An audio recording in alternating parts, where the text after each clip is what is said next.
Hi, today let's make tasty hotel style gatti chutney. Gatti chutney means it's called as the thick chutney, which is made without any kind of tempering. That is that chutney which you eat in the restaurants. Very simple to make. It will be done in 2 minutes.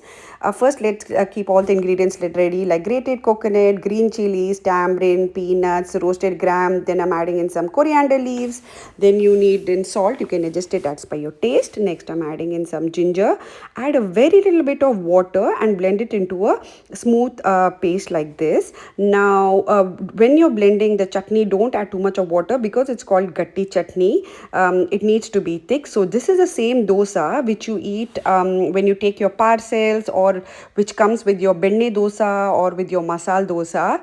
The ingredients and the measurements are on the screen. So next time if you're making any kind of your dosa or idli, and if you're wanting or craving for that gatti chutney, try this recipe and let me know your feedback on the comments below. Enjoy.